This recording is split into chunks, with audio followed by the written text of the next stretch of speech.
Velká cena Brazílie. Jaká teda vlastně byla?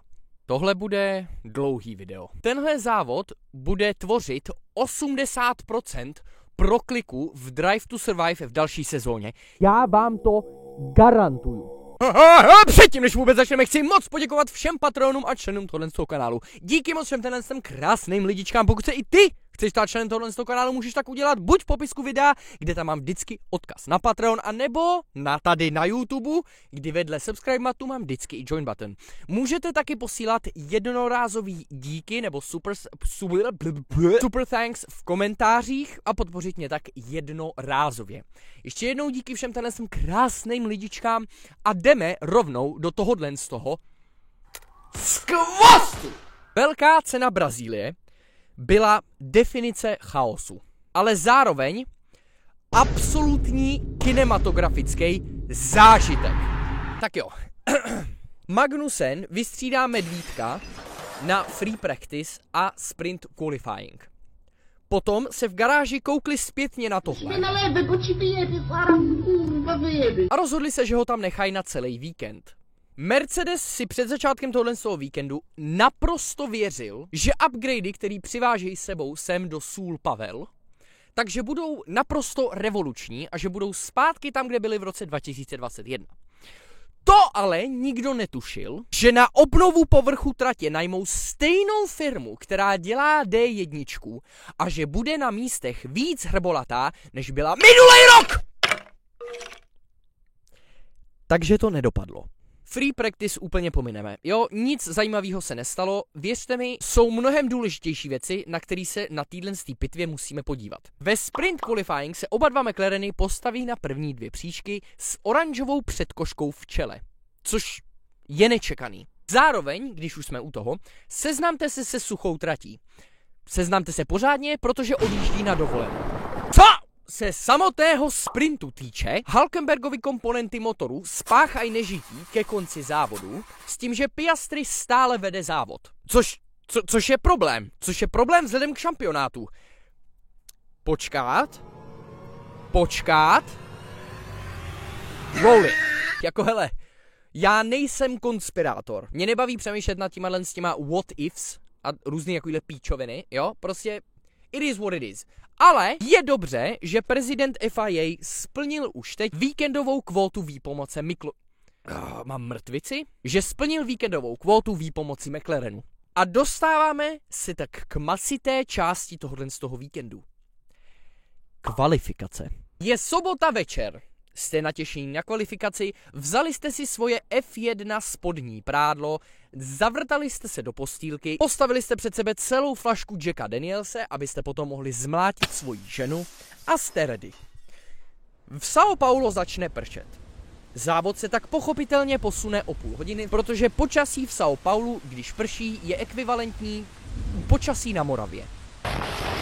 Závod se posune o hodinu. Pak o 2, pak o 4. Vy už jste vypili celou flašku Jacka Danielse a kvalifikuje se. V neděli! Hej, jako reálně, co se toho deště týče, Dagmar Honsová se ten víkend teda kurva zapotila. Tohle je po 6. v historii, kdy se pojede kvalifikace v neděli společně se závodem. Možná. S tím, jak se ten déšť a samotná trať vyvíjí, otázkou vůbec bylo, jestli se závod pojede. Nebojte, pojede. Odkašli si! Lando poflexí hodinky a konečně máme zelený světlo na konci pitlaneu. Na nohách od 5 od rána nepředvídatelné podmínky a zároveň napjatost a zoufalost ke konci sezóny. Zapněte si pásy, tohle bude jízda. Dobře, serem na pásy. Všichni začínají testovat trať, pokoušet podmínky, někteří testují i Raikkonenovu zkratku. Tam tudy ne, hoši! Jinými slovy, všichni hledají limity. Jak přilnavosti, tak tratě. Stroll se aspoň konečně jednou vysprchoval a reálně jezdí se jak na ledu. Potom Russell oznámí ten banger. Neironicky začne přemýšlet nad Interama. Rastlíne, nechceš rovnou sliky? Já ti doporučím práci, chceš? Slyšel jsem, že ve Ferrari hledají stratega. Doslova v momentě, co Russell vysloví myšlenku o interpneumatikách, Pepsi Pinto dupne na plyn a jeho monopost si zlomí kotníky. A máme tu tak první červený kód. Prosím vás, spoiler alert, seznamte se. Reálně Bík by ten víkend dostal anafylaktický šok. Přísahám bohu. Když už tady takhle čekáme, ke konci Q1 vypadají pozice takhle. Ano, na prvním místě momentálně Kojenec, vidíte správně. A ne, to nemyslím jako nadávku, já to myslím naprosto seriózně. To reálně podívejte se na ten záběr, zaměřte se na jeho oči. A ne, to není rasismus, já vím, že je to kvůli tomu, že to je Aziat, ale čum. Vidíš? Ten pocit, když čekáš v řadě v Tesku s máminým nákupem a je řada na tobě. Přísahám bohu, tohle je jeden důvod, proč bych se nechtěl vrátit do mládí. Reálně radši zemřu. Zajímavý aspekt téhle kvalifikace byl následující. Jezdit na limitu a nějak pušovat to auto tempem bylo víc stresující, než poslouchat v kanceláři svojí šéfovou s pisklavým hlasem a nabarvenýma vlasama o tom, jak příšernej měla víkend. Protože nezapomeňte, závod se jede doslova za několik hodin. A ne, nejsou to ani 2 cifry, reálně za pár hodin se jel závod. Proč je tohle problém? No, když nechtěně vytvoříte svý Formuli 1 nehomologovaný bodykit o bariéru, tak je velká šance, že reálně nepojedete závod. Nebo minimálně naserete všechny mechaniky ve svý garáži. Nevěříte mi? Podívejte se na tohohle z toho týpka. A ne, tohle není NASCAR. Maxovi potom smažou kolo kvůli track limits, ale dostane se do Q2. Stejně jako Norris, ale tentokrát o prsa Tsunody.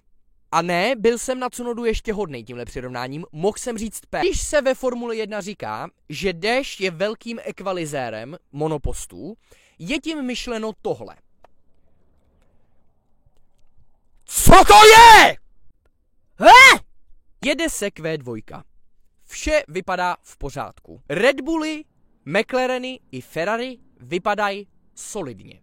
Asi stejně solidně, jako tahle bariéra, kterou našel Karel Sinus. Carlito, no, Jesus Christus, estamos en Brasil. Teď tady za mě paralelně parkuje nějaká paní do hodně úzkého místa. Zajebala. A máme tu tak? Červenou vlajku. Ježišmarja, já nemůžu uvěřit, že jsem tohle právě udělal. Máme tak červenou vlajku. Q2 zbývají 4 minuty do konce. Už jsme měli 2 červené vlajky a spoustu nehod. To už horší být nemůže. Beru zpět. Strom vylítne ze zatáčky a na konci se setká se svým vzorem jezdeckých schopností a spolu údajně pak šli na lobotomii. Tak a teďkon se stala velice kontroverzní píčovina. Kvůli Strollovi se opět vyhodí červená vlajka. Až teď. Max Verstappen se nedostal do Q3 kvůli tomu, že vytasili červenou vlajku až potom, co Lando Norris dojel svoje rychlé kolo. Trvalo to doslova 41 vteřin, což, hele, já nejsem fan Maxe Verstappena, ale tohle byla fakt jako tohle já jsem prostě nepochopil. Já si myslím, že tohle nepochopil nikdo. Hele, jestli nefandíte Maxovi Verstappenovi, musíte uznat, že tohle bylo nepochopitelný. V rámci té kvalifikace se vyhodila červená vlajka už doslova 2krát a vždycky, když se něco stalo, ta červená vlajka tam byla takhle, instantně.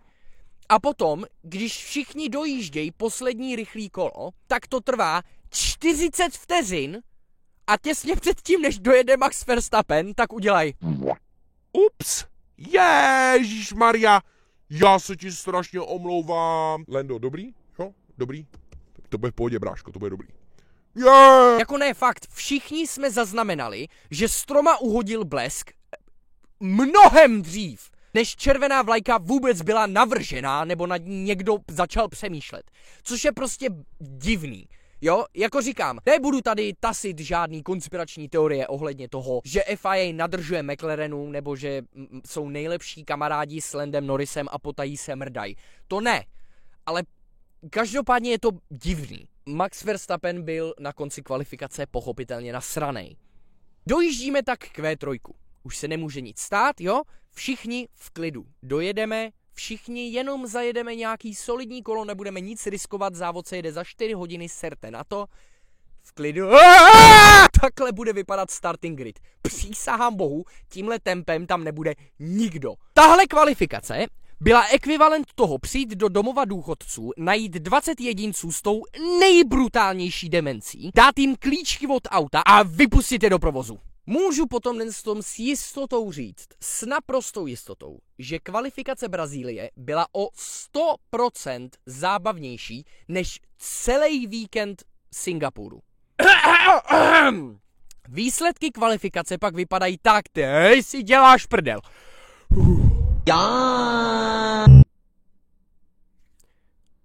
Tohle je sen. Tohle je noční můra. Já jsem se překetaminoval ve vaně a teď jsem v jiný realitě. Brazílie jako počest tohle z toho závodu tak oficiálně změnila svoji státní vlajku. Výsledky kvalifikace pak vypadají takto. Dobrý, už dobrý. Ano, Tsunoda P3. Nevidíte to špatně? Ano. Ocon a Lawson P5 a 6. Ne, nandávejte si, brejle. V klidu. Je to tak. A dostáváme se tak k samotnému hřibu večera. Závod. Připravujeme se tak na start a... Hoši, tohle je přesně ten moment, kdy moje duše zemřela. Já totiž nestihnu ani říct, že 5 světel zhasíná! Co se to děje? Chápete to? Kokot Castrol to zajebe ve formačním kole. Ne, it gets worse. Je to horší. On když uklouznul a zastavil se, tak byl v pohodě. A on najebe zpátky motor a první věc, co udělá, je, že klačkykne ten monopost do písku.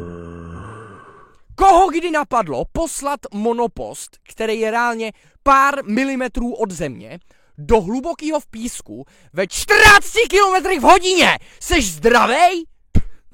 Pardon, klid. Já jsem v klidu. Ty seš nasranej. Já jsem v klidu.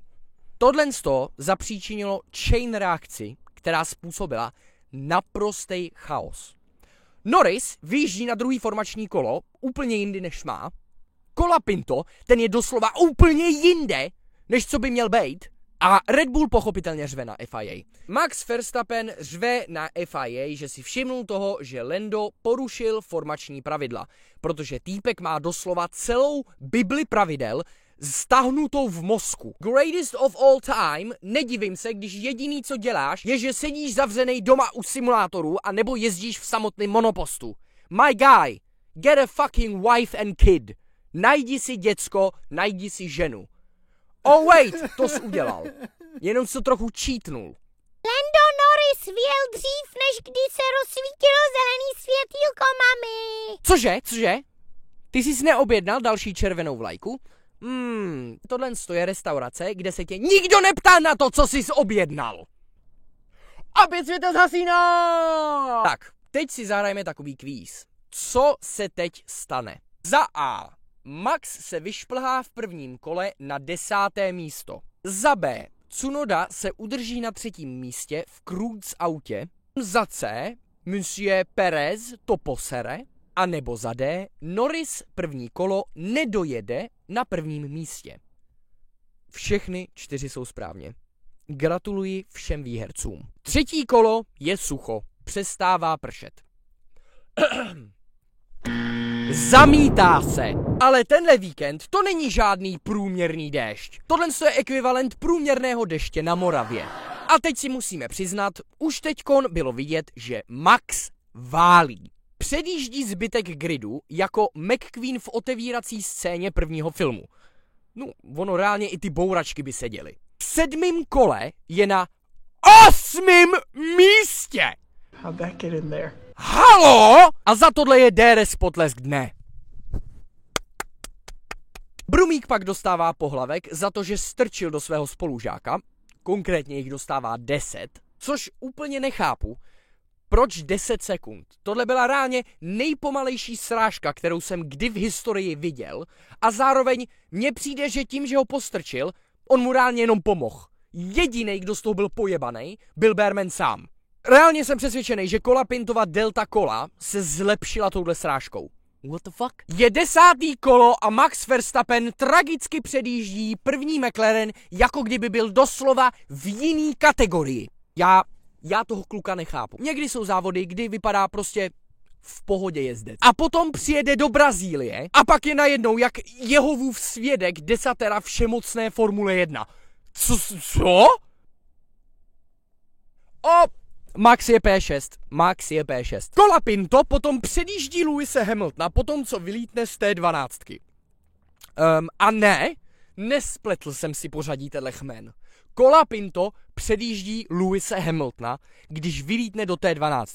Teď taková vsuvka. Co se týče řešení problémů, porušení protokolu začátku druhého formačního kola, FIA sekretářka běhala mezi odděleníma, potom se zhroutila, flusla svýmu šéfovi do ksichtu, rozbrečela se a skolabovala. Jinými slovy, nebudem to řešit, necháme to až po závodu. Pro ty z vás, který by zajímalo, jak to nakonec dopadlo, dostali pokutu 10 000 euro, což jsou reálně drobný. Ale chápu, symbolicky. Leclerca zpomaluje Ocon a začíná ho tak na prdeli šimrat Maxi cholerik. Russell na začátku závodu v P1 odjíždí Landovi. Má mnohem rychlejší tempo. Což ale znamená, že když se teď blížíme k půlce závodu, povrch praslových pneumatik je teďkon hladší než povrch hrudi tvýho teplýho kamaráda.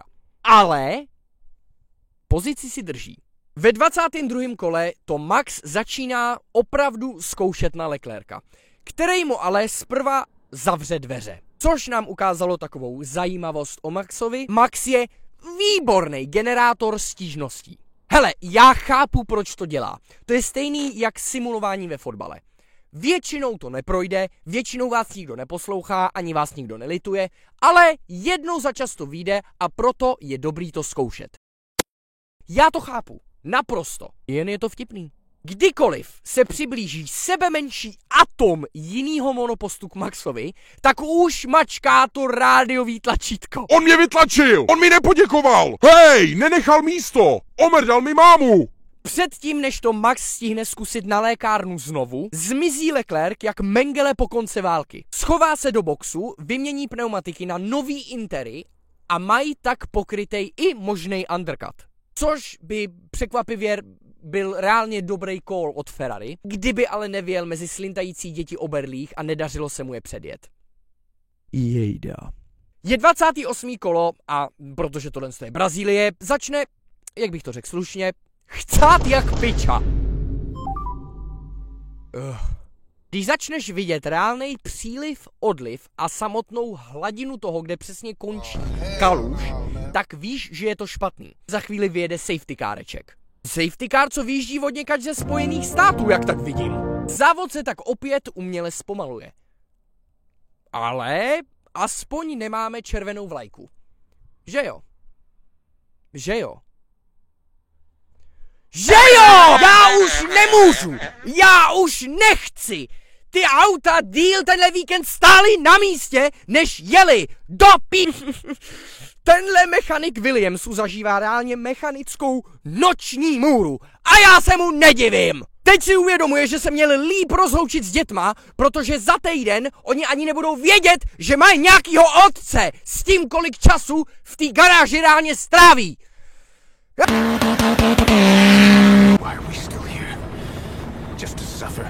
Hulk potom dostane kanónovou pomoc od vedlejších postav, což ale nebylo v souladu s lorem Marvelu a proto ho radši z celý ságy úplně vyškrtnou. Jinými slovy dostává černou vlajku a tudíž je diskvalifikovaný za to, že mu pomohli maršálové. rally fanoušci teď absolutně nepobírají. Je 35. kolo, Max je na P2 a taky lyžuje v Alpách. Všichni stále kloužou. Včetně nováčků, jako je Behrman, Norris a Sainz! A potom už se závod dojede v relativním klidu. Je 43. kolo a to, co se právě před našima očima děje, je neuvěřitelný. Kdyby tohle někdo předpověděl před závodem, tak ho zavřou do bílého vypolstrovaného pokoje a svážou mu končetiny do klubíčka a shodou náhod by sdíleli ten pokoj s fanouškama Strolla.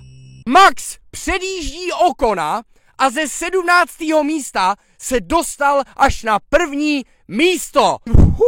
Lawson potom nějakým způsobem vytře podlahu s 2 mistrama světa naraz. McLaren strategové potom swapnou místa kvůli šampionátu, což je reálně poprvé, co to dává smysl. A nějakým nepředstavitelným způsobem ze 17. místa neuvěřitelně v dešti s nepředvídatelnýma a nemožnýma podmínkama Max Verstappen vyhrává velkou cenu vysoké míry kriminality. Max Verstappen, Max Verstappen. Dalo by se říct, že tohle bylo od Maxe jednoduše nádherné. Ne, jako naprosto reálně tohle určitě byla jedna z jeho nejlepších jízd. Nejsem nějaký jeho extra fanda, ale všichni musíme přiznat, že tohle byl masterclass. Zatímco všichni ostatní si hráli na skupinové Labutí jezero a nebo v Wreckfest, tak Max si hleděl svýho a naprosto to zajebal.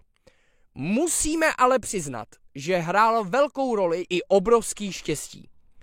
Protože to, co Maxovi strašně nahrálo, bylo, že strašně dlouho tlačil na ty první intery a potom těsně předtím, než měl obětovat spoustu místa, spoustu pozic, tak vyvěsili červenou vlajku a on tak mohl pitovat a vyměnit pneumatiky naprosto zadarmo.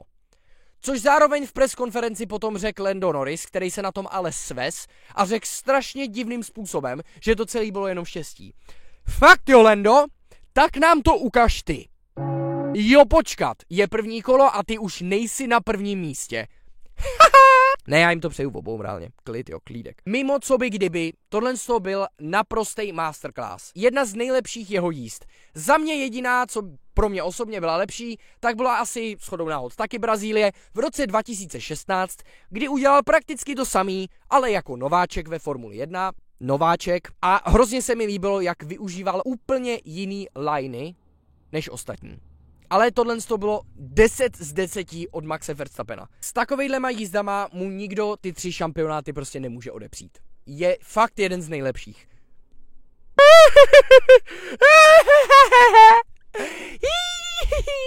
Na zbývajících 2 místech bedny jsou John Deere traktory.